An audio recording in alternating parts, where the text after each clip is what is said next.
ನಮಸ್ಕಾರ ವಿದ್ಯಾರ್ಥಿಗಳೇ ಹಾಗೂ ನನ್ನ ನಲ್ಮೆಯ ಬಂಧುಗಳೇ ಹಾಗೂ ನನ್ನ ಸ್ನೇಹಿತರೆ. ಇವತ್ತು ನಾನು Shivaprakash genius underscore genius technical ಸ್ಕೂಲಿಂದ ನಿಮಗೆ ಒಂದು ಒಳ್ಳೆ ವಿಡಿಯೋನ ಹಾಕಿಸ್ತೀನಿ. Very important topic. ಈ ವಿಡಿಯೋನ ಎಲ್ಲರಿಗೂ ಬೇಕಾಗಿದೆ.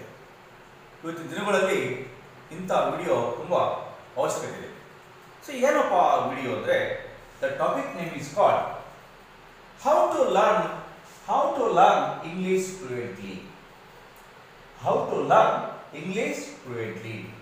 ದೀರ್ಘವಾಗಿ ಇಂಗ್ಲಿಷ್ ನಲ್ಲಿ ಮಾತನಾಡುವುದು ಹೇಗೆ? ಇಂಗ್ಲಿಷ್ ನಲ್ಲಿ ದೀರ್ಘವಾಗಿ ಮಾತಾಡಬೇಕು. ಯಾಕಂದ್ರೆ today situation is very important because the English is very essential. Apart from mother tongue ಎಷ್ಟು ಇಂಪಾರ್ಟೆಂಟೋ ಅಷ್ಟೇ ಇಂಪಾರ್ಟೆಂಟ್ ನಮಗೆ ಇಂಗ್ಲಿಷ್ ಆಗಿದೆ. ಯಾಕಂದ್ರೆ almost all the courses whatever you have studied in the higher classes after SLC, after PUC, whatever you have studied higher classes, that higher classes almost 90% of the classes, 90% of the courses should have in English. ನಾವೇನು SLC ಮುಗಿದ ನಂತರ ಹೋಗ್ತೇವಲ್ಲ ಮುಂದೆ, ಅವೆಲ್ಲ higher ಕ್ಲಾಸಸ್ಗಳು ನಮಗೆ English ನಲ್ಲಿ ಇದಾವೆ. Suppose ನೀವು MSc ಮಾಡ್ತೀರಿ, BSc ಮಾಡ್ತೀರಿ, BBM ಮಾಡ್ತೀರಿ, BSc BCom ಮಾಡ್ತೀರಿ, PUC ಸೈನ್ಸ್ ಮಾಡ್ತೀರಿ ಅಲ್ವಾ, ಹೀಗೆ PUC ಕಾಮರ್ಸ್ ಮಾಡ್ತೀರಿ, MBA ಮಾಡ್ತೀರಿ, BE ಮಾಡ್ತೀರಿ, MBBS ಮಾಡ್ತೀರಿ, B.Pharm ಮಾಡ್ತೀರಿ, MPhil ಮಾಡ್ತೀರಿ, ಇವೆಲ್ಲವೂ ಇಂಗ್ಲಿಷ್ ನಲ್ಲಿ ಇದಾವೆ. ಹಾಗಾಗಿ today English is very very very important because almost all the courses whatever you have done in the higher classes that will be have English knowledge. Understand? ಇವತ್ತು English knowledge ನಮಗೆ ಅತ್ಯಂತ ಅಗತ್ಯವಾಗಿ ಬೇಕಾಗಿದೆ. ಇವತ್ತು ಏನಾಗಿದೆಪ್ಪ ಅಂದರೆ ಸಾಕಷ್ಟು ಜನ MSc ಮುಗಿಸ್ತಾರೆ, MBA ಮುಗಿಸ್ತಾರೆ, MCom ಮುಗಿಸ್ತಾರೆ, MA ಮುಗಿಸ್ತಾರೆ, ಸಾಕಷ್ಟು ಮಾಸ್ಟರ್ ಡಿಗ್ರಿನ ಮಾಡ್ತಾರೆ, BA ಡಿಗ್ರಿನ ಮಾಡ್ತಾರೆ, MA ಡಿಗ್ರಿನ ಮಾಡ್ತಾರೆ. But that peoples should not know how to English fluently. ಅಂತ ಪೀಪಲ್ಸ್ ಏನಾಗಿದೆ ಇವತ್ತು ನಮ್ಮಲ್ಲಿ ಇರುವಂತಹ ಸಿಚುವೇಶನ್ ಹೆಂಗಾಗಿದೆ ಅಂದರೆ qualification should be very high but English not should be very low. ಯಾಕಂದ್ರೆ ಇವತ್ತಿನ ಶಿಕ್ಷಣ ಹಂಗಾಗಿದೆ. ಅದಕ್ಕೆ ನಾವು ಎಷ್ಟೇ ಕ್ವಾಲಿಫಿಕೇಶನ್ ಓದಲಿ ಫಸ್ಟ್ ಇಂಗ್ಲಿಷ್ ಅನ್ನ ಫ್ಲೂಯೆಂಟ್ ಆಗಿ ಮಾತಾಡೋದನ್ನ ನಾವು ಕಲಿಯಲೇಬೇಕು. ಬಹಳ ಇಂಪಾರ್ಟೆಂಟ್. ಇವತ್ತು ಈ MNC ಕಂಪ್ನಿಗೆ ಹೋದ್ರೆ ನಾಳೆ BE ಮುಗಿಸ್ಕೊಂಡು ಹೋದ್ರೆ ಯಾವುದೋ ಒಂದು ಒಳ್ಳೆ ಟೆಕ್ನಿಕಲ್ ಕೋರ್ಸ್ ಮುಗಿಸ್ಕೊಂಡು MSc ಮುಗಿಸಿದ್ರೆ ಅಲ್ಲಿ ಇಂಗ್ಲಿಷಲ್ಲಿ ನಿಮಗೆ ಏನು ಮಾಡ್ತಾನೆ, ಸ್ಕ್ರೀನ್ ಟೆಸ್ಟ್ ಮಾಡ್ತಾನೆ, ಇಂಗ್ಲಿಷಲ್ಲೇ ಇಂಟರ್ವ್ಯೂ ಮಾಡ್ತಾನೆ, ಇಂಗ್ಲಿಷಲ್ಲೇ ಡಿಬೇಟ್ ಕಾಂಪಿಟೇಷನ್ ಮಾಡ್ತಾನೆ, ಇಂಗ್ಲಿಷಲ್ಲೇ SLT ಕಾಂಪಿಟೇಷನ್ ಮಾಡ್ತಾನೆ. ಹೌದಲ್ಲ? ಅಷ್ಟೇ ಅಲ್ಲ, ಇವತ್ತು ನೀವೆಲ್ಲ MSc MCom MAd ಎಲ್ಲ ಮುಗಿಸ್ಕೊಂಡಿರ್ತೀರಿ, ಯಾವುದೋ ಖಾಸಗಿ ಶಾಲೆಯಲ್ಲೋ ಅಥವಾ ಖಾಸಗಿ PU ಕಾಲೇಜಲ್ಲೋ ಅಥವಾ ಖಾಸಗಿ ಡಿಗ್ರಿ ಕಾಲೇಜಲ್ಲೋ ಹೋದ್ರೆ ಅಲ್ಲಿ ಇಂಗ್ಲಿಷ್ ನಾಲೆಡ್ಜ್ ಬೇಕೇ ಬೇಕು. ಇಂಗ್ಲಿಷ್ ನಾಲೆಡ್ಜ್ ಇಲ್ಲ ಅಂದ್ರೆ ನೀವು ಸೆಲೆಕ್ಟ್ ಆಗಲ್ಲ. ಯಾಕಂದ್ರೆ almost all the English schools have English knowledge ಬೇಕು. ಕರೆಕ್ಟ್? ಸೊ ಹಾಗಾದ್ರೆ ಇಂಗ್ಲಿಷ್ ನಾಲೆಡ್ಜ್ ಅನ್ನ ಫ್ಲೂಯೆಂಟ್ ಆಗಿ ಮಾತಾಡೋದು ಹೇಗೆ ಅನ್ನೋದನ್ನ ಇವತ್ತು ನಾನು ಟಾಪಿಕ್ ಕೊಡ್ತೀನಿ. That is called as how to learn English fluently. ನಿರ್ಗಣವಾಗಿ ಇಂಗ್ಲಿಷ್ ಅನ್ನ ಹೇಗೆ ಕಲಿಬಹುದು ಅನ್ನೋದನ್ನ ಇವತ್ತು ತಿಳ್ಕೊಳ್ಳೋಣ. So I will give 10 tips for this. ಅಂದರೆ ನೀವು ಇಂಗ್ಲಿಷ್ ಅನ್ನು ನಿರ್ಗಣವಾಗಿ ಕಲಿಬೇಕಂದ್ರೆ ನಾವು 10 ಟಿಪ್ಸ್ ಅನ್ನು ನಿಮಗೆ ಕೊಡ್ತೀನಿ. ಏನಪ್ಪ 10 ಟಿಪ್ಸ್ಗಳು ಅಂದ್ರೆ, ಈ 10 ಟಿಪ್ಸ್ಗಳನ್ನ ನೀವು ಬರೀ ಕೇಳಿಸಿದಾಗಲ್ಲ, ಬರೀ ನನ್ನ ವಿಡಿಯೋ ನೋಡಿ ಸುಮ್ಮನೆ ನಿಮಗೆ ಇಂಗ್ಲಿಷ್ ಬರಲ್ಲ, ಜೊತೆಗೆ ಇಂಗ್ಲಿಷ್ ಅನ್ನ ಪ್ರಾಕ್ಟೀಸ್ ಮಾಡಬೇಕು, ಡೈಲಿ ಪ್ರಾಕ್ಟೀಸ್ ಮಾಡಬೇಕು. ಸೊ ಫಸ್ಟ್ ಸ್ಟೆಪ್ಸ್ ಏನಪ್ಪ ಅಂದ್ರೆ, read non-detailed textbooks, non-detailed textbook ಅಥವಾ non-detailed books and also story books. ನೀವೇನು ಕಾದಂಬರಿ ಅಂತ ಕರೀತಲ್ಲ, ಪತ್ರಿಕೆ ಕಾದಂಬರಿ ಆಗಿರ್ಬೋದು ಅಥವಾ ಸಾಮಾನ್ಯ ಕಾದಂಬರಿ ಆಗಿರ್ಬೋದು ಅಥವಾ ಸಪ್ಲಿಮೆಂಟರಿ ಬುಕ್ಸ್ ನಾನ್ ಡಿಟೈಲ್ ಅಂತ ಕರೀತಾರೆ. ಡಿಟೈಲ್ ಬುಕ್ಸ್ ಅಲ್ಲ. ಟೆಕ್ಸ್ಟ್ ಬುಕ್ ಅಲ್ಲಿ ಹೇಳಿದ ಒಂದು ಟೆಕ್ಸ್ಟ್ ಬುಕ್ ಇನ್ನೊಂದು ನಾನ್ ಡಿಟೈಲ್ ಟೆಕ್ಸ್ಟ್ ಬುಕ್ ಅಂತ ಆ ಸಪ್ಲಿಮೆಂಟರಿ ಬುಕ್ಸ್ ಅಂತ ಕೊಡ್ತಾರೆ ಅಲ್ವಾ. CBSE ತಗೊಂಡ್ರೆ ಅಥವಾ NCERT ಬುಕ್ಸ್ ತಗೊಂಡ್ರೆ ನಾನ್ ಡಿಟೈಲ್ ಇದ್ದೇ ಇರ್ತದೆ, ಕಂಪಲ್ಸರಿ ಇದ್ದೇ ಇರುತ್ತೆ. ಸೊ ಯಾಕೆ ಕೊಡ್ತಾರೆ ಅಂದ್ರೆ ಇಂಗ್ಲಿಷ್ ನಾಲೆಡ್ಜ್ ಇಂಪ್ರೂವ್ ಆಗಲಿ ಅಂತ. ಸೊ ಬಟ್ ಬಹಳಷ್ಟು ಮಕ್ಕಳು ಏನ್ ಮಾಡ್ತಾರೆ, ಟೆಕ್ಸ್ಟ್ ಬುಕ್ ಅನ್ನ ಓದ್ತಾರೆ, ಆ ನಾನ್ ಡಿಟೈಲ್ ಟೆಕ್ಸ್ಟ್ ಬುಕ್ ಅನ್ನ ಓದೋದೇ ಇಲ್ಲ. ಅದು ಸಪ್ಲಿಮೆಂಟರಿ ಬುಕ್ಸ್ ಅಂತ ಕೊಡ್ತಾರಲ್ಲ, ಅದು ಓದೋದೇ ಇಲ್ಲ. ಅದಕ್ಕೋಸ್ಕರ ನೀವು ಇಂಗ್ಲಿಷ್ ಅನ್ನ ಕಲಿಬೇಕಂದ್ರೆ ಫಸ್ಟ್ ಏನ್ ಮಾಡ್ಬೇಕು, ನೀವು ನಾನ್ ಡಿಟೈಲ್ ಟೆಕ್ಸ್ಟ್ ಬುಕ್ ಅನ್ನ ಓದಲೇಬೇಕು. ಫಸ್ಟ್ ಟಾಪಿಕ್, ಫಸ್ಟ್ ಟಿಪ್ಸ್ ಏನಪ್ಪ ಅಂದ್ರೆ, you must read non detail text books or non detail books or poet books ಆಗಿರ್ಬೋದು ಅಥವಾ ಕಾದಂಬರಿ ಬುಕ್ಸ್ ಆಗಿರ್ಬೋದು ಅಥವಾ ಯಾವುದಾದ್ರೂ ಒಂದು ಒಳ್ಳೆ ಬುಕ್ ಅನ್ನ, ಸ್ಟೋರಿ ಬುಕ್ಸ್ ಅನ್ನ ನೀವು ಓದ್ತಾ ಹೋದ್ರೆ ನಿಮ್ಗೆ ಏನಾಗುತ್ತೆ ಅಲ್ಲಿರುವಂತ ವರ್ಡ್ಸ್ಗಳು ವೊಕ್ಯಾಬ್ಯುಲರಿ ಸಿಗುತ್ತೆ, ಜೊತೆಗೆ ಸೆಂಟೆನ್ಸ್ ಆಫ್ ಕನ್ಸ್ಟ್ರಕ್ಷನ್ ಗೊತ್ತಾಗುತ್ತೆ, ಪ್ರಿಪೋಸಿಷನ್ ಹೇಗೆ ಬಳಸೋದು ಗೊತ್ತಾಗುತ್ತೆ, WH ವರ್ಡ್ಸ್ ಹೇಗೆ ಮಾಡಿರೋದು ಗೊತ್ತಾಗುತ್ತೆ. ಸೊ ಹಾಗೆ ಓದ್ತಾ ಓದ್ತಾ ಆ ಸ್ಟೋರಿ ಗೊತ್ತಾಗ್ತಾ ಹೋಗುತ್ತೆ. ಆ ಸ್ಟೋರಿ ಜೊತೆಗೆ ನೀವು ಇಂಗ್ಲಿಷ್ ಕೂಡ ಕಲ್ತಾಗುತ್ತೆ. ಪ್ರತಿದಿನ ಅಟ್ಲೀಸ್ಟ್ 1 ಅವರ್ ಅಥವಾ 1/2 ಅವರ್ ಆದ್ರೂ ನೀವು ಆ ಸಪ್ಲಿಮೆಂಟ್ ಬುಕ್ಸ್ ಅಥವಾ ಆ ಸ್ಟೋರಿ ಬುಕ್ಗಳನ್ನ ನೀವು ಇಂಗ್ಲಿಷ್ ಇರುವಂತಹ ಸ್ಟೋರಿ ಬುಕ್ಗಳನ್ನ ಅದು ಈಸಿ ಲ್ಯಾಂಗ್ವೇಜ್ ಅಲ್ಲಿ ನಮ್ಮ ಇಂಡಿಯನ್ಸ್ ಬರೆದಿರುವಂತಹ ಯಾವ್ದಾದ್ರು text book R K Narayan ಆಗಿರ್ಬೋದು ಅಥವಾ ಯಾರಾದ್ರೂ ಲಕ್ಷ್ಮಣ್ ಆಗಿರ್ಬೋದು. ಈಗ ಅನೇಕ ಜನ ನಮ್ಮ ಇಂಡಿಯನ್ಸ್ಗಳು ಇಂಗ್ಲಿಷ್ ಅನ್ನ ಬರೆದಿದ್ದಾರೆ, ಟೆಕ್ಸ್ಟ್ ಬುಕ್ ಟೆಕ್ಸ್ಟ್ ಬುಕ್ಸ್ ಅನ್ನ ಬರೆದಿದ್ದಾರೆ. ಆ ಬುಕ್ಸ್ ಗಳನ್ನ ಡೈಲಿ ಓದ್ರಿ. ಸೊ ಓದ್ ಜೊತೆಗೆ ಏನ್ ಮಾಡ್ಬೇಕು, ಥಿಂಕ್ ಮಾಡ್ಬೇಕು. ಈ ಸೆಂಟೆನ್ಸ್ ಹೆಂಗ್ ಕನ್ಸ್ಟ್ರಕ್ಷನ್ ಮಾಡಿದಾನೆ ಓದ್ಬೇಕಾದ್ರೆ ಅದನ್ನ ಯೋಚನೆ ಮಾಡ್ತಾ ಹೋಗ್ಬೇಕು. ನೀವು ಬರೀ ಸ್ಟೋರಿ ಕೇಳೋದಲ್ಲ, ಬರೀ ಸ್ಟೋರಿ ಅರ್ಥ ಕೇಳೋದಲ್ಲ, ಒಂದು ಸೆಂಟೆನ್ಸ್ ಅನ್ನು ಹೇಗೆ ಕನ್ಸ್ಟ್ರಕ್ಷನ್ ಮಾಡಿದಾನೆ, ಅಲ್ಲಿ ಈಸ್ ಮತ್ತೆ ಪ್ರಪೋಸ್ಗಳನ್ನ ಹೇಗೆ ಬಳಸಿದ್ದಾನೆ, ಮತ್ತೆ ಅಲ್ಲಿ ವೊಕ್ಯಾಬ್ಯುಲರಿನ ನಮ್ಮ ವರ್ಡ್ಸ್ಗಳನ್ನ ಏನ್ ಹಾಕಿದ್ದಾನೆ, ಹೇಗೆ ಸೆಂಟೆನ್ಸ್ ಕನ್ಸ್ಟ್ರಕ್ಟ್ ಮಾಡಿದಾನೆ, WH ವರ್ಡ್ಸ್ ಅನ್ನು ಹೇಗೆ ಮಾಡಿದಾನೆ, ಅವೆಲ್ಲವನ್ನು ನೀವು ಥಿಂಕ್ ಮಾಡ್ತಾ ಓದ್ತಾ ಹೋದ್ರೆ ಖಂಡಿತ ನಿಮ್ಗೆ ಇಂಗ್ಲಿಷು ಫ್ಲೂಯೆಂಟ್ಲಿ ಆಗುತ್ತೆ. ಇದು ಫಸ್ಟ್ ಟಿಪ್ಸ್. ಫಸ್ಟ್ ಟಿಪ್ಸ್ ಏನಪ್ಪ, to read supplementary books or story books or non-detailed textbooks. Understand? Second point, daily read English newspaper. Daily read. Second tips ಏನಪ್ಪ, daily read English text, English newspaper. ನೋಡಿ ನಿಮ್ಮ ಮನೆಯಲ್ಲಿ ಯಾವ್ದಾದ್ರು ಒಂದು English news paper, ಇನ್ನು better ಅಂದ್ರೆ ಕನ್ನಡ ಒಂದು news paper, English ಒಂದು ನ್ಯೂಸ್ ಪೇಪರ್. ಇನ್ನು ಬೆಟರ್ ಅಂದ್ರೆ ಎರಡು ಪರ್ಪಸಸ್ ಒಂದೇ ಇರಬೇಕು.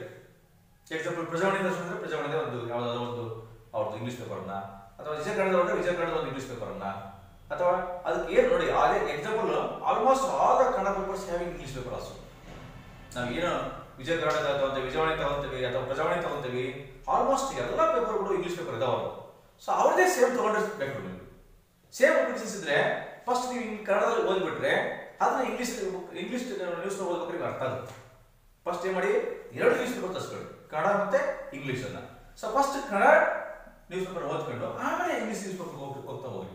So daily English news paper ನ ಓದ್ಬೇಕಾದ್ರೆ ನಿಮಗೆ ಅಲ್ಲಿ ಯಾವ್ದು ಡಿಫಿಕಲ್ಟ್ ವರ್ಡ್ಸ್ ಅಥವಾ ಯಾವ್ದು ಅನ್ನೋನ್ ವರ್ಡ್ಸ್ ಇರುತ್ತೋ ಅದನ್ನ ಅಂಡರ್ಲೈನ್ ಮಾಡ್ಕೊಳ್ಳಿ, ಅದಕ್ಕೆ ಡಿಕ್ಷನರಿ ಮೀನಿಂಗ್ ನೋಡ್ಕೊಳ್ಳಿ. ಸೊ ದಿನ ಹಿಂಗೆ ಹತ್ತತ್ತು ವರ್ಡ್ ನೀವು ಡಿಕ್ಷನರಿ ನೋಡ್ತಾ ಹೋಗಿ ಮೀನಿಂಗ್ ಅನ್ನ ಕಲ್ತ್ರೆ ನಿಮ್ಮ ತಲೆಯಲ್ಲಿ ಸಾಕಷ್ಟು ವೊಕ್ಯಾಬ್ಯುಲರಿ ಇತ್ತಂದ್ರೆ, ಸಾಕಷ್ಟು ವರ್ಡ್ಸ್ ಇತ್ತಂದ್ರೆ ನೀವು ಪಡಿಸ್ತಾ ಹೋಗ್ಬೋದು. ಎಕ್ಸಾಂಪಲ್ ನಿಮ್ಮಲ್ಲಿ ಗುಂಡುಗಳು ಬಹಳ ಇದ್ರೆ ಸಲ ಮಾಡ್ಕೊಬೋದಲ್ವಾ, ಆ ಮಣಿಗಳೇ ಇಲ್ಲ ಅಂದ್ರೆ ಸಲ ಮಾಡೋಕ್ಕಾಗುತ್ತಾ? ಮಣಿ ಅಂದ್ರೆ ಏನಪ್ಪ ಅಂದ್ರೆ ವರ್ಡ್ಸ್. ಸೊ ವರ್ಡ್ಸ್ ಫಸ್ಟ್ ಇರಬೇಕು, ವೊಕ್ಯಾಬ್ಯುಲರಿ ಇರಬೇಕು ಫಸ್ಟ್. ಯಾವುದೇ ಭಾಷೆಯನ್ನು ಕಲಿಬೇಕಂದ್ರೆ ವೊಕ್ಯಾಬ್ಯುಲರಿ ಇಸ್ ವೆರಿ ಇಂಪಾರ್ಟೆಂಟ್. ಆ ವೊಕ್ಯಾಬ್ಯುಲರಿ ಬರ್ಬೇಕಂದ್ರೆ ನಾವು ಓದ್ಬೇಕಷ್ಟೇ, ಇಲ್ಲ ಕೇಳಬೇಕು, ಹೌದಾ? ಹಾಗಾಗಿ ಮಣಿ ಎಷ್ಟಿರ್ತಾವ ಅಷ್ಟು ಸಲ ದೊಡ್ಡದಾಗ್ತಾ ಹೋಗುತ್ತೆ, ಮಣಿ ಸಣಿಬೇಕ್ರೆ ಸಣ್ಣ ಸಲ ಆಗುತ್ತೆ. ಹಾಗೆ ನಿಮಗೆ ವರ್ಡ್ಸ್ಗಳು ಜಾಸ್ತಿ ಗೊತ್ತಿದ್ರೆ ಹೆಚ್ಚು ಸೆಂಟೆನ್ಸ್ಗಳನ್ನ ಮಾಡ್ತಾ ಹೋಗ್ಬೋದು. ಇದು ಎರಡನೇ. ಹಾಗಾಗಿ second tips, you must read English newspaper daily or regularly. Third tips. What is the third tips you have to use? So while you reading, observe how to connect the preposition. ಬಹಳಷ್ಟು ಹೇಳ್ತಾರೆ, so ನಾವು grammar ಕಲ್ತ್ಬಿಟ್ಟು English ಅನ್ನು ಕಲ್ತೀವಿ ಅಂತ ತಪ್ಪದು. ಬಹಳಷ್ಟು ಶಿಕ್ಷಕರು ಏನ್ ಮಾಡ್ತಾರೆ, ಫಸ್ಟ್ ಮಕ್ಕಳಿಗೆ ಗ್ರಾಮರ್ ಕಲಿಸ್ಕೊಡ್ತಾರೆ. ಯಾವುದೇ ಒಂದು ಸ್ಪೋಕನ್ ಇಂಗ್ಲಿಷ್ ಕ್ಲಾಸ್ ಕಲಿಸಿ ನಿಮ್ಮ ಮಕ್ಕಳು ಏನ್ ಮಾಡ್ತಾರೆ, ಫಸ್ಟ್ ಅಲ್ಲಿ ಗ್ರಾಮರ್ನ ಬರೆಯ ಕೊಡ್ತಾರೆ ತಿಂಗಳಿಗೆ. ಗ್ರಾಮರ್ ಬೇಕಿಲ್ಲ. ಮೊನ್ನೆ ನಾನು ಒಂದು ಬೆಂಗಳೂರಲ್ಲಿ ಒಂದು 5 ಸ್ಟಾರ್ ಹೋಟೆಲ್ ಹೋಗಿದ್ದೆ. ಅಲ್ಲಿ ಹೋಗಿದ್ದೆ, ಆ 5 ಸ್ಟಾರ್ ಹೋಟೆಲ್ ಇರುವಂತಹ ಮಣಿ ಅಂತ ಸಪ್ಲೈಯರ್ ಕರೆದೆ. ಅವ್ನು ಫುಲ್ ಇಂಗ್ಲಿಷ್ ಫ್ಲೂಯೆಂಟ್ಲಿ ಮಾತಾಡ್ತಾನೆ, ಬಟ್ ಅವ್ನು ಓದಿರೋದು ನೋಡ್ರೆ SLC ಫೇಲ್.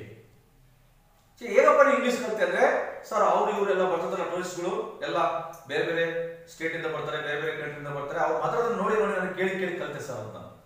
ಸೊ ಹಾಗಾಗಿ ಇಲ್ಲಿ ನಿಮಗೆ ಇಂಗ್ಲಿಷ್ ಗ್ರಾಮರ್ ಕಂಪಲ್ಸರಿ ಅಲ್ಲ. ಇಂಗ್ಲಿಷ್ ಗ್ರಾಮರ್ ನಾಡಿಸಿದ್ರೆ ಸಾಕು, ಬಟ್ ಅದೇ ಬೇಕಿಲ್ಲ. ಎಷ್ಟೋ ವಿದ್ಯಾರ್ಥಿಗಳು ಇಂಗ್ಲಿಷ್ ಗ್ರಾಮರ್ ಗೊತ್ತಿರಲ್ಲ, ಆದ್ರೂ ಕೂಡ ಇಂಗ್ಲಿಷ್ ಕಲ್ತಿರ್ತಾರೆ. ಹಾಗಾಗಿ English grammar is not compulsory to fluently in English. ಹಾಗಾಗಿ ಸೆಕೆಂಡ್ ಥರ್ಡ್ ಏನ್ ಮಾಡಬೇಕು, first just you have to while you reading observe how to use preposition. Preposition ಯಾವ್ಯಾವು? Is, was, of, in, under, about, down, on, ಇವೆಲ್ಲ ಪ್ರಿಪೋಸಿಷನ್ಗಳು. ಈ ಪ್ರಿಪೋಸಿಷನ್ಗಳನ್ನ ಹೇಗೆ ಉಪಯೋಗಿಸ್ತಾರೆ, half ಅನ್ನು ಹೇಗೆ ಉಪಯೋಗಿಸ್ತಾರೆ, ವೈ ಆಫ್ ಹಾಫ್ ಅನ್ನ ಹಿಂದೆ ಹೆಂಗೆ ಉಪಯೋಗಿಸ್ತಾರೆ, ವಾಸ್ ಹೇಗೆ ಉಪಯೋಗಿಸ್ತಾರೆ, ಈಸ್ ಹೇಗೆ ಉಪಯೋಗಿಸ್ತಾರೆ ಅಂತ ನೀವು ರೀಡ್ ಮಾಡ್ಬೇಕಾದ್ರೆ ಯಾವುದೇ ಟೆಕ್ಸ್ಟ್ ಬುಕ್ ಅನ್ನ ಅಥವಾ ಯಾವುದೇ ನ್ಯೂಸ್ ಪೇಪರ್ ಓದ್ಬೇಕಾದ್ರೆ ಥಿಂಕ್ ಮಾಡ್ಬೇಕು. ಥಿಂಕ್ ಮಾಡಿದ್ರೆ ಅರ್ಥ ಮಾಡ್ಕೊಂಡ್ರೆ ನಿಮ್ಗೆ ಇಂಗ್ಲಿಷು ಫ್ಲೂಯೆಂಟ್ ಬರುತ್ತೆ. ಹಾಗಾಗಿ ಮೂರನೇ ನಿಮ್ಗೆ third tips. What is third tips? You must know how to use the preposition when connections with the words. Words ಗೆ ಕನೆಕ್ಷನ್ ಮಾಡಬೇಕಾದ್ರೆ ಪ್ರಿಪೋಸಿಷನ್ ಉಪಯೋಗಿಸ್ತಾರಲ್ವಾ, ಆ ಪ್ರಿಪೋಸಿಷನ್ ಇದ್ರೆ ವರ್ಡ್ಸ್ ಬೈ ವರ್ಡ್ಸ್ ಇಂಗ್ಲಿಷ್ ಆಗಲ್ಲ. ಅದಕ್ಕೋಸ್ಕರ ಆ ಪ್ರಿಪೋಸಿಷನ್ ಹೇಗೆ ಉಪಯೋಗಿಸಿದಾರೆ ಅನ್ನೋದನ್ನ ನೀವು ಓದಬೇಕಾದ್ರೆ ಸ್ವಲ್ಪ ಅರ್ಥ ಮಾಡ್ಕೊಂಡ್ರೆ ನಿಮಗೆ ಇಂಗ್ಲಿಷು ಈಸಿಯಾಗಿ ಬರುತ್ತೆ. ದಿಸ್ ಇಸ್ ದ ಥರ್ಡ್ ಏನಪ್ಪ ನಮ್ದು ಟಿಪ್ಸ್. ಮೂರನೇ ಟಿಪ್ಸ್ ಏನಪ್ಪ ಅಂದ್ರೆ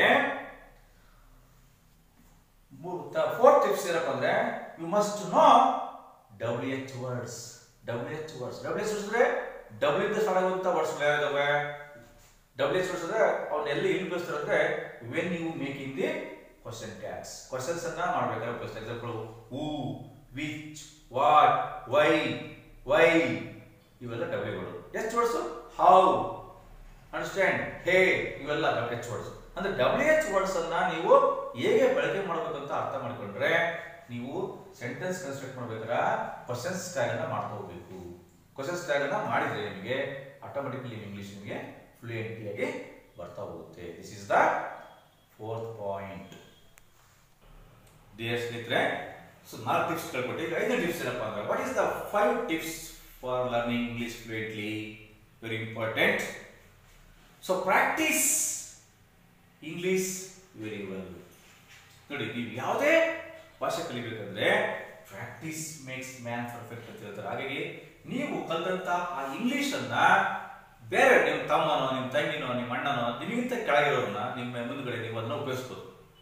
ನಿಮ್ಮ ಫ್ರೆಂಡ್ಸ್ ಅನ್ನು ಉಪಯೋಗಿಸ್ಬೋದು. ಯಾಕಂದ್ರೆ ಅವ್ರು ತಪ್ಪು ಮಾತಾಡಿದಾಗ ಅವ್ರಿಗೆ ನಿಮಗೆ ಎಸ್ಟೇಟ್ ಮಾಡಲ್ಲ, ಅದು ನಿಮಗೆ ಎಸ್ಟೇಟ್ ಆಗಲ್ಲ. ಸೊ ಹಾಗಾಗಿ first whatever you have learn that will be practice regularly. That will be practice regularly. This is the 5th point. So practice ಬಹಳ ಇಂಪಾರ್ಟೆಂಟ್. ನೀವು ಏನೇ ಕಲೀರಿ, ನಾಟ್ ಓನ್ಲಿ ಫಾರ್ ಇಂಗ್ಲಿಷ್, ಯಾವುದೇನೇ ಕಲೀರಿ, ನೀವು ಯಾವುದೇ ಸಬ್ಜೆಕ್ಟ್ ಕಲೀರಿ, ಪ್ರಾಕ್ಟೀಸ್ ಮಾಡ್ಬೇಕು. ಹಾಗೆ ಇಂಗ್ಲಿಷ್ ಕೂಡ ಪ್ರಾಕ್ಟೀಸ್ ಬಹಳ ಇಂಪಾರ್ಟೆಂಟ್. ಬಹಳ ಜನ ಹೇಳ್ತಾರೆ, ಸರ್ ನಾನು ಸ್ಪೋಕನ್ ಕ್ಲಾಸ್ಗೆ ಹೋಗಿದ್ದೆ, ನಾನು ಶಾಲೆ ಇಂಗ್ಲಿಷ್ ಎಲ್ಲ ಹೇಳ್ಕೊಡ್ತಾರೆ, ಆದ್ರೆ ಇಂಗ್ಲಿಷ್ ಬರಲ್ಲ ಸರ್ ಅಂತಾರೆ. ಯಾಕಂದ್ರೆ ನೀವು ಪ್ರಾಕ್ಟೀಸ್ ಮಾಡಲ್ಲ. ಈಗ ನೀವು ಕನ್ನಡ ಚೆನ್ನಾಗಿ ಪ್ರಾಕ್ಟೀಸ್ ಮಾಡ್ತೀವಿ ಮನೆಯಲ್ಲಿ, ತಂದೆ, ತಾಯಿ, ಅಣ್ಣ, ಅಕ್ಕ ಎಲ್ಲರೂ ಮಾತಾಡ್ತಾರೆ, ನೆರವೇರೆಲ್ಲ ಮಾತಾಡ್ತಾರೆ, ನಿಮ್ಗೆ ಕನ್ನಡ ಬಂದ್ಬಿಡುತ್ತೆ. ಯಾಕಂದ್ರೆ ಯಾವುದೇ ಭಾಷೆನ ನಾವು ಕಲಿಬೇಕಂದ್ರೆ ಏನ್ ಬೇಕು? ಫಸ್ಟ್ ನಮಗೆ ಪ್ರಾಕ್ಟೀಸ್ ಬೇಕು ಅಲ್ವಾ? ಮಗು ಹೋಗಿ ಲೋಟ ಕಾಡ್ತಾರ ತಗೊಂಬಂದು ತಗೊಬರುತ್ತೆ. ಬರೀ ಕೈ ಕಡೆ ಲೋಟ ತಗೋಗುವಂತ ಮಗು ನೋಡ್ತಾ ಹೇಳ್ರಿ, ಆ ಚಿಕ್ಕ ಮಗು 2 ವರ್ಷ ಮಗು ತರ್ತಾ ಹೋಗಿ ಇಲ್ಲ ತೋರಿಸ್ಬೇಕು, ಅಲ್ಲಿ ಲೋಟ ಇದೆ, ಅದು ಲೋಟ ಅಂತ ಹೇಳ್ತಾರೆ, ಅದು ತಗೋಬರ್ಬೇಕು ನಾನು ಅಂತ ಅರ್ಥ ಮಾಡ್ಕೊಳ್ಳುತ್ತೆ. ಹಾಗಾಗಿ ನೀವು ಪ್ರಾಕ್ಟೀಸ್ ಮಾಡಬೇಕು. So this is the 5th point. Practice ಮಾಡಿದ್ರೆ ನಿಮಗೆ ಇಂಗ್ಲಿಷ್ ಫ್ಲೂಯೆಂಟ್ಲಿ ಬರ ಸಾಧ್ಯ. ಇಂಗ್ಲಿಷ್ ಅಂತಲ್ಲ, ಯಾವ ಭಾಷೆ ಬರಲ್ಲ. ಸೊ ಪ್ರಾಕ್ಟೀಸ್ ಮಾಡಬೇಕು. This is the 5th tips. What are the 6 tips? Improve your vocabulary. ನಾನು ಹೇಳಿದ್ದಲ್ಲ, ಬುದ್ಧಿ ಕಟ್ಟಿಕೊಂಡು ಹೋದ್ರೆ ಇಲ್ಲ ಸೋತ್ರ ಹೊಡಿಬಹುದು. ಹಂಗೆ ನಿಮ್ಮ ಮೈಂಡ್ ಅಲ್ಲಿ ಸಾಕಷ್ಟು ಇಂಗ್ಲಿಷ್ ವರ್ಡ್ಸ್, ಇಂಗ್ಲಿಷ್ ವೊಕ್ಯಾಬ್ಯುಲರಿ ಇತ್ತಂದ್ರೆ ನೀವು ಅವನು ಎಲ್ಲೆಲ್ಲಿ ಉಪಯೋಗಿಸಬಹುದು, ಯಾವ ಸಿಚುವೇಷನ್ ಉಪಯೋಗಿಸಬಹುದು ಅನ್ನೋದು ಬರ್ತದೆ. ಅವು ಕಂಟಿನ್ಯೂಸ್ ಗಳಾಗಿ ಬರ್ತಾ ಇದೆ. ನಿಮ್ಗೆ ವೊಕ್ಯಾಬ್ಯುಲರಿ ಇಲ್ಲ ಅಂದ್ರೆ ಹುಡಿ ಪದ ಬರ್ತದೆ, ಇಂಗ್ಲಿಷ್ ಬರ್ಬೇಕಾದ್ರೆ ಯೋಚನೆ ಮಾಡ್ಬೇಕಾಗುತ್ತೆ, ಹುಡುಕ್ಬೇಕಾಗುತ್ತೆ. ಅದಕ್ಕೋಸ್ಕರ ನೀವು ವೊಕ್ಯಾಬ್ಯುಲರಿನ ಕರೆಕ್ಟ್ ಮಾಡ್ಬೇಕು. ಹೆಂಗ ಕರೆಕ್ಟ್ ಮಾಡಬೇಕು? By reading, by practising, by reading, by listening. ಹೌದಾ? ಸೊ ಹಾಗಾಗಿ ವೊಕ್ಯಾಬ್ಯುಲರಿನ ನೀವು ಇಂಪ್ರೂವ್ ಮಾಡ್ಕೋಬೇಕು. This is the 6th point. Improve your vocabulary. Improve your vocabulary. Vocabulary ಅಂದ್ರೆ ವರ್ಡ್ಸ್ ಗಳನ್ನ ಜಾಸ್ತಿ ಕಲ್ತು ನೆನಪಿಡಬೇಕು. ಸೊ ವರ್ಡ್ಸ್ ನಿಮ್ ತಲೆಯೊಳಗೆ ಇತ್ತಂದ್ರೆ ಆಟೋಮೆಟಿಕಲಿ ಫ್ರೀಕ್ವೆಂಟ್ ಆಗಿ ಅವು ಬರ್ತಾ ಇರ್ತವೆ. ಹೆಂಗೆ ಟ್ಯಾಪ್ ಓಪನ್ ಮಾಡಿದ ತಕ್ಷಣ ನೀರು ಬರ್ತಾವ ಜರ್ರ ಅಂತ, ಹಾಗೆ ನಿಮಗೆ ಬರ್ತಾ ಇರುತ್ತೆ. ಸೊ ಹಾಗಾಗಿ improve your vocabulary regularly. This is the 6th point. 7th point, repeat your speaking. Record your speaking. ಏನ್ ಮಾಡ್ಬೇಕು? ನೀವು ರೆಕಾರ್ಡ್ ಮಾಡ್ಬೇಕು. ಎಕ್ಸಾಂಪಲ್, ನಿಮ್ಮ ಮೊಬೈಲ್ ಇರುತ್ತೆ, ಎಲ್ಲ ಮೊಬೈಲ್ ಇರುತ್ತೆ, ಟೇಪ್ ರೆಕಾರ್ಡ್ ಇರ್ತವೆ. ನೀವು ಮಾತಾಡೋದನ್ನ ರೆಕಾರ್ಡ್ ಮಾಡ್ಕೊಳ್ಳಿ. ರೆಕಾರ್ಡ್ ಮಾಡ್ಕೊಂಡು ನೀವು ಒಬ್ಬರೇ ಇದನ್ನ ಕೇಳಿ. ಸೊ ಕೇಳಿದಾಗ ನೀವು ಏನ್ ತಪ್ಪು ಮಾಡಿದಿರಿ ಅಂತ ಗೊತ್ತಾಗುತ್ತೆ. ನಿಮ್ ತಪ್ಪು ನಿಮ್ಗೆ ಗೊತ್ತಾಗ್ತದೆ. ಸೊ ಬರೀ ನೀವೇ ಮಾಡೋದು ಗೊತ್ತಾಗಲ್ಲ, ಯಾಕಂದ್ರೆ ಯಾರು ಹೇಳೋದಿಲ್ಲ ಮುಂದೆ ತಪ್ಪು ಮಾಡಿದ್ರಿ ಅಂತ. ಕೆಲವು ಎಸ್ಟೇಟ್ ಮಾಡ್ಕೊಂತಾರೆ, ಕೆಲವೆಲ್ಲ ಹೇಳೋದಕ್ಕೆ ಅನ್ಸ್ಕೊಂತಾರೆ. ಹಾಗಾಗಿ ನೀವು ಮಾತಾಡುವಂತ ಇಂಗ್ಲಿಷ್ ಅನ್ನ ನೀವು ರೆಕಾರ್ಡ್ ಮಾಡಿ, ಆಮೇಲೆ ನೀವು ಫ್ರೀ ಇದ್ದಾಗ ಅದನ್ನ ಕೇಳ್ತಾ ಹೋಗ್ರಿ. ಸೊ ಎಷ್ಟೆಷ್ಟು ರೆಕಾರ್ಡ್ ಮಾಡ್ತೀರೋ ಅಷ್ಟು ಕೇಳ್ತಾ ಹೋಗ್ರಿ. ಅವಾಗ ನಿಮ್ಗೆ ಆಟೋಮೆಟಿಕಲಿ ಇಂಗ್ಲಿಷ್ ಫ್ಲೂಯೆಂಟ್ಲಿ ಆಗುತ್ತೆ. So record your voice, record your speaking. ನಿಮ್ಮ ಸ್ಪೀಕಿಂಗ್, ನಿಮ್ಮ ಮಾತಾಡ್ತಿರೋ ಒಂದು ಶೈಲಿಯನ್ನ ರೆಕಾರ್ಡ್ ಮಾಡಿಕೊಂಡು ಅಲ್ಲಿ ಬದಲಾವಣೆ ಏನಿದೆ, ಏನ್ ತಪ್ಪುಗಳನ್ನ ತಿಳ್ಕೊಳ್ಳಿ. ದಿಸ್ ಇಸ್ ದ ಏನಪ್ಪ 7th points. What is the 8th points? Read text book. What are you doing? ನಿಮ್ಗೆ ಏನ್ ಸಿಗಲ್ಲಪ್ಪ, ನನಗೆ ನಾಡಿ ಟೆಕ್ಸ್ಟ್ ಬುಕ್ ಅಲ್ಲ, ನಂತರ ಇಂಗ್ಲಿಷ್ ಪೇಪರ್ ಇಲ್ಲ, ನನ್ನ ಹತ್ರ ಸ್ಟೋರಿ ಬುಕ್ ಇಲ್ಲ ಅಂದ್ರೆ ನೀವು ಟೆಕ್ಸ್ಟ್ ಬುಕ್ ಅಲ್ಲಿ ಚೆನ್ನಾಗಿ ಓದ್ಕೊಳ್ಳಿ. ದಿನ ಒಂದು ಪೇಜ್ ಅನ್ನ ಗಟ್ಟಿಯಾಗಿ ಓದ್ಕೊಳ್ಳಿ, ಗಟ್ಟಿಯಾಗಿ ಓದ್ಕೋಬೇಕು ನೀವು. ಸೊ ಗಟ್ಟಿಯಾಗಿ ಕಿರಿಸ್ಕೊಳ್ಳೋದಲ್ಲ, ಸ್ವಲ್ಪ ನಿಮ್ಮ ಮೈಂಡ್ ಮತ್ತೆ ನಿಮ್ಮ ಇದನ್ನ ಕಾನ್ಸಂಟ್ರೇಟ್ ಮಾಡಿ ಗಟ್ಟಿಯಾಗಿ ಓದ್ಬೇಕು. ಒಂದೊಂದು ದಿನ ಒಂದೊಂದು ಪೇಜ್ ಅನ್ನ, ಅಟ್ಲೀಸ್ಟ್ ಒಂದು ಪೇಜ್ ಅನ್ನ, 2 ಪೇಜ್ ಅನ್ನ ಗಟ್ಟಿಯಾಗಿ ಓದ್ಕೊಳ್ಳಿ. ಹೆಂಗ್ ಓದ್ಕೋಬೇಕು? ಅರ್ಥ ಮಾಡ್ಕೊಂತ ಓದ್ಕೋಬೇಕು. ಓದ್ಬೇಕಾದ್ರೆ ನಿಮಗೆ ಅಲ್ಲಿ ಪ್ರೊಫೆಸರ್ ಹೇಗೆ ಉಪಯೋಗಿಸ್ತಾನೆ, WH ಹೇಗೆ ಉಪಯೋಗಿಸ್ತಾನೆ, ವರ್ಡ್ಸ್ ಹೇಗೆ ಎಕ್ಸ್ಪ್ರೆಸ್ ಮಾಡಿದಾನೆ ಅನ್ನೋದನ್ನ ಅರ್ಥ ಮಾಡ್ಕೊಂಡು ನೀವು ಡೈಲಿ ನಿಮ್ಮ ಟೆಕ್ಸ್ಟ್ ಬುಕ್ ಗಳನ್ನ, ವಿದ್ಯಾರ್ಥಿಗಳ ಟೆಕ್ಸ್ಟ್ ಬುಕ್ ಇದ್ದೇ ಇರುತ್ತೆ, ಇಂಗ್ಲಿಷ್ ಟೆಕ್ಸ್ಟ್ ಬುಕ್ ಇದ್ದೇ ಇರುತ್ತೆ, ಅದು ಕನ್ನಡ ಮೀಡಿಯಂ ಇಂಗ್ಲಿಷ್ ಮೀಡಿಯಂ ಒಂದು ಇಂಗ್ಲಿಷ್ ನಲ್ಲಿ ಇದ್ದೇ ಇರುತ್ತೆ ನಿಮಗೆ. ಆ ಟೆಕ್ಸ್ಟ್ ಬುಕ್ ಅನ್ನ ಓದಿ, ಆದಷ್ಟು ಸ್ಟೋರಿ ಇರ್ತಾವೆ ನೋಡಿ ಟೆಕ್ಸ್ಟ್ ಬುಕ್ ಅಲ್ಲಿ, ಆ ಸ್ಟೋರಿಗಳು ಓದಿ. ಅವಾಗ ನೀವು ಇಂಗ್ಲಿಷ್ ಚೆನ್ನಾಗಿ ಅರ್ಥ ಆಗುತ್ತೆ, ಇಂಗ್ಲಿಷ್ ಚೆನ್ನಾಗಿ ಬರುತ್ತೆ. ಸ್ಟೋರಿ ಅಂದ್ರೆ ಅಲ್ಲಿ ಒಬ್ಬ ವಿದ್ಯಾರ್ಥಿ ಕೇಳ್ತಾರೆ, ಇನ್ನೊಬ್ಬ ವಿದ್ಯಾರ್ಥಿ ಕೇಳ್ತಾನೆ, ಆ ತರ ಇರ್ತಾವೆ ನೋಡಿ ಸ್ಟೋರಿಗಳು. ಹೇಳೋದು ಕೇಳಿರುತ್ತಲ್ಲ, ಅಂತ ಪ್ರೋಸ್ಗಳನ್ನ, ಅಂತ ಪೈಟ್ಗಳನ್ನ, ಅಂತ ನಿಮ್ಮ ಲೆಸನ್ಸ್ಗಳನ್ನ ನೀವು ಡೈಲಿ ಓದ್ರಿ. ಇದು ನಿಮ್ಮ 8 points. So 9 points very very important. Listen listen listen. ನಾನು ಲಿಸನ್ ಅಂತ ಮೂರ್ಸ್ ಹೇಳಿದೆ, ಯಾಕಂದ್ರೆ ಹೆಚ್ಚು ಕೇಳಬೇಕು ನೋಡಿ. ಕಿವಿ ಕೊಟ್ಟರೆ 2 ಕಿವಿ ಕೊಟ್ಟಂತೆ, ಹೆಚ್ಚು ನೋಡ್ಬೇಕಂತ ಹೆಚ್ಚು ಕೇಳಬೇಕಂತೆ ಅಂತ ಒಳ್ಳೆ ವಿಚಾರಗಳು. ನನಗೆ ಇಂಗ್ಲಿಷ್ ಕಲಿಬೇಕಂದ್ರೆ ನೀವು ಹೆಚ್ಚು ಕೇಳಬೇಕು ಫಸ್ಟ್. ನಮ್ಮ ಮನೆ ಹೇಳ್ತಲ್ಲ. ಸೊ ನಾನು ಬೆಂಗಳೂರಿಗೆ ಹೋದಾಗ ಒಬ್ಬ 5 ಸ್ಟಾರ್ ಹೋಟೆಲಲ್ಲಿ ಒಬ್ಬ ಮಣಿ ಅಂದ್ರೆ ಒಬ್ಬ ಸಪ್ಲೈಯರ್ ಕರೆದಾಗ ಅವ್ರು ಇಂಗ್ಲಿಷ್ ಫ್ಲೂಯೆಂಟ್ ಆದ. ಯಾಕಪ್ಪ ಅಂದ್ರೆ ಹೆಚ್ಚು ಕೇಳ್ತಿದ್ದವನು, ಅಂದ್ರೆ ಅಲ್ಲಿ ಬರುವಂತಹ ಕಸ್ಟಮರ್ಸ್ ಹತ್ರ ಅವ್ನು ಮಾತಾಡ್ಬೇಕಾರೆ ಅವ್ನು ಕೇಳ್ಬೇಕಾದ್ರೆ ಕೇಳ್ತಿದ್ದಾವೆ ಏನ್ ಮಾಡ್ತಾರ ಅಂತ. ಸೊ ಅವರೆಲ್ಲ ಫಾರಿನ್ ಬಂದಿರೋರು, ಔಟ್ ಆಫ್ ಸ್ಟೇಟ್ ಬಂದಿರೋರು ಇಂಗ್ಲಿಷ್ ಮಾತಾಡ್ತಿದ್ರು, ಅದು ದಿನನಿತ್ಯ ಕೇಳ್ತಿದ್ದವನು. ಆ ಕೇಳಿ ಕೇಳಿ ಕೇಳಿ ಕಲ್ತ್ಬಿಟ್ಟವ್ ಇಂಗ್ಲಿಷ್ ನೋಡಿ. ಹಾಗೆ ನೀವು ಇಂಗ್ಲಿಷ್ ಕಲಿಬೇಕಂದ್ರೆ listen listen listen is very important. 9th tips, ಹೆಚ್ಚು ಕೇಳಬೇಕು. ಸೊ ಯಾರು ವಿಡಿಯೋಗಳು ಕೇಳಿ, ರೆಕಾರ್ಡ್ಸ್ಗಳನ್ನ ಕೇಳಿ, ಅಥವಾ ಸ್ಟೋರಿ ಕೇಳಿ. ಈಗ ಸಾಕಷ್ಟು ನಿಮಗೆ ಕಂಪ್ಯೂಟರ್ ಬಂದಿದೆ, ಇಂಟರ್ನೆಟ್ ಬಂದಿದೆ. ಸೊ ಇಂಟರ್ನೆಟ್ ಸಾಕಷ್ಟು ನಿಮಗೆ ಸೌಲಭ್ಯವನ್ನು ಕಲ್ಪಿಸಿಕೊಟ್ಟಿದೆ. ಹಾಗಾಗಿ ಯಾರೋ ಇಂಗ್ಲಿಷ್ ಭಾಷಣ ಮಾಡ್ತಾರೆ, ಅಥವಾ ಯಾರೋ ಇಂಗ್ಲಿಷ್ ಉಪನ್ಯಾಸ ಮಾಡ್ತಾರೆ, ಲೆಕ್ಚರ್ ಕೊಡ್ತಾರೆ, ಅದನ್ನು ಕೇಳಿ, ಹೆಚ್ಚೆಚ್ಚು ಕೇಳಿ, ಟ್ರಾನ್ಸ್ಲೇಟ್ ಮಾಡಿ ಕೇಳಿ. ಆವಾಗ ನಿಮಗೆ ಇಂಗ್ಲಿಷ್ ಫ್ಲೂಯೆಂಟ್ಲಿ ಆಗುತ್ತೆ. ಹಾಗಾಗಿ so 9th point, listen listen listen it's very important. Next last point, talk to yourself. 10th point. So talk to yourself ಅಂತ. ಟಾಕ್ ಟು ಯುವರ್ ಸೆಲ್ಫ್ ಅಂದ್ರೆ ನಿಮ್ಮಷ್ಟು ನೀವೇ ಮಾತಾಡಬೇಕು. ಅಂದ್ರೆ ಎಕ್ಸಾಂಪಲ್ ನೀವು ಮಿರರ್ ಮುಂದ್ಗಡೆ, ಅಥವಾ ನೀವು ಬಾಲ್ಕನಿಯಲ್ಲಿ ಇದ್ದಾಗ, ಅಥವಾ ನೀವು ಒಬ್ಬರೇ ರೂಮ್ ನಲ್ಲಿ ಇದ್ದಾಗ ನಿಮ್ಮಷ್ಟು ನೀವೇ ಇಂಗ್ಲಿಷ್ ಮಾತಾಡ್ತಾ ಹೋಗಿ. ಅಥವಾ ನೀವು ಮಿರರ್ ಬೆಸ್ಟ್ ನೋಡಿ. ಬೆಸ್ಟ್ ನಮಗೆ ಪ್ರಾಕ್ಟೀಸ್ ಅಂದ್ರೆ ಒಬ್ಬ ಹಾಕ್ಟರ್ ಇರಲಿ, ಅಥವಾ ಒಬ್ಬ ಇಂಗ್ಲಿಷ್ ಇರಲಿ, ಒಬ್ಬ ಯಾವ್ದೋ ಲ್ಯಾಂಗ್ವೇಜ್ ಇರ್ತದೆ, ಮಿರರ್ ಇಸ್ ವೆರಿ ಇಂಪಾರ್ಟೆಂಟ್ ನಮಗೆ. ಯಾಕಂದ್ರೆ ಮಿರರ್ ನಿಂತ್ಕೊಂಡು ನೀವು ಆಕ್ಷನ್ ಮಾಡ್ತಾ ಮಾತಾಡ್ತಾ ಹೋಗಿ, ಅದು ತಪ್ಪಿಲ್ಲ ರೈಟ್ ಇಲ್ಲಿ. ಸೊ ಪ್ರಾಕ್ಟೀಸ್ ಮಾಡ್ತಾ ದಿನ ಅಟ್ಲೀಸ್ಟ್ ½ an hour ನೀವು ಟಾಕ್ ಟು ಯುವರ್ ಸೆಲ್ಫ್ ಅಂದ್ರೆ ನಿಮ್ಮಷ್ಟು ನೀವೇ ಮಾತಾಡಬೇಕು. ನಿಮ್ಮಷ್ಟು ನೀವೇ ಮಾತಾಡಿದಾಗ ನಿಮ್ದು ಇಂಗ್ಲಿಷ್ ಪ್ರಾಕ್ಟೀಸ್ ಆಗುತ್ತೆ. ಬೇಕಾದ್ರೆ ಬೇರೆ ಜೊತೆ ಮಾತಾಡಿ ಎನ್ಸ್ಕೊಂತೀರಿ, ಎಸ್ಟೇಟ್ ಮಾಡ್ಕೊಂತೀರಿ, ನಾ ಏನ್ ತಪ್ಪು ಮಾತಾಡ್ತಾನೋ ಅಂತ ನಿಮಗೆ ಒಳಗೊಳಗೆ ಭಯ ಇರುತ್ತೆ. ಅದಕ್ಕೇನ್ ಮಾಡಿ, ನಿಮ್ಮ ಪ್ರೈವೇಟ್ ರೂಮ್ ಇದ್ರೆ ರೂಮನ್ನು ಲಾಕ್ ಮಾಡ್ಕೊಂಡು ನೀವು ಮಿರರ್ ಮುಂದೆ ಮಾತಾಡ್ತಾವ್ರಿ ಇಂಗ್ಲಿಷ್. ಹಾಗೆ ಮಾಡಿದಾಗ ಆಟೋಮೆಟಿಕಲಿ ಇಂಗ್ಲಿಷ್ ಫ್ಲೂಯೆಂಟ್ಲಿ ಆಗುತ್ತೆ. This is 10 tips. What are 10 tips? Talk to yourself ಅಂತ. Talk to yourself. ನಿಮ್ಮಷ್ಟು ನೀವೇ ಮಾತಾಡಬೇಕು, ನಿಮ್ಮಷ್ಟು ನೀವೇ ಮಾತಾಡ್ಕೊಳ್ಬೇಕು. ಬಾಲ್ಕನಿ ಇದ್ದಾಗ, ವಾಕಿಂಗ್ ಮಾಡ್ತಿರ್ಬೇಕಾರ, ಅಥವಾ ನೀವು ನಿಮ್ಮ ಮನೆಯಲ್ಲಿ ಇದ್ದಾಗ ಒಬ್ಬರೇ ಇದ್ದಾಗ ಮಿರರ್ ಮುಂದೆ ಮಾತಾಡ್ಬೋದು, ಬಾಲ್ಕನಿ ಮಾತಾಡ್ಬೋದು, ವಾಕಿಂಗ್ ಮಾಡಿ ಮಾತಾಡ್ಬೋದು. ಸೊ ಹೀಗೆ talk to yourself, which is the 10 points. These are the 10 tips you have to follow. You must follow. You have to follow. You must follow. Automatically you must learn English fluently. ಈ 10 tips ಅನ್ನ ನಿಮ್ಮ ಜೀವನದಲ್ಲಿ ಅಳವಡಿಸಿಕೊಂಡ್ರೆ ನೀವು ಕನಿಷ್ಠ ಒಂದು 2-3 ತಿಂಗಳಲ್ಲಿ English ಅಲ್ಲಿ fluent ಆಗಿ ಮಾತಾಡೋದನ್ನ ನೀವು ಕಲಿಯಬಹುದು. Understand? So these are the 10 tips we have to given for that English learning. Okay? So ಮುಂದಿನ ಟಾಪಿಕ್ ಅಲ್ಲಿ ನಿಮಗೆ ಮುಂದಿನ ವಿಡಿಯೋದಲ್ಲಿ ಇನ್ನು ಇಂಗ್ಲಿಷ್ ಅನ್ನ ಹೇಗೆ ಕಲಿಯಬಹುದು ಅನ್ನೋದಕ್ಕೆ ಸಾಕಷ್ಟು ನಿಮಗೆ ಮಾಹಿತಿಯನ್ನ, ಸಾಕಷ್ಟು ಟಿಪ್ಸ್ಗಳನ್ನ, ಸಾಕಷ್ಟು ವಿಚಾರಗಳನ್ನ ನಿಮಗೆ ತಿಳಿಸ್ಕೊಡ್ತಿದ್ದೀನಿ. ವಂದನೆಗಳು. Thank you.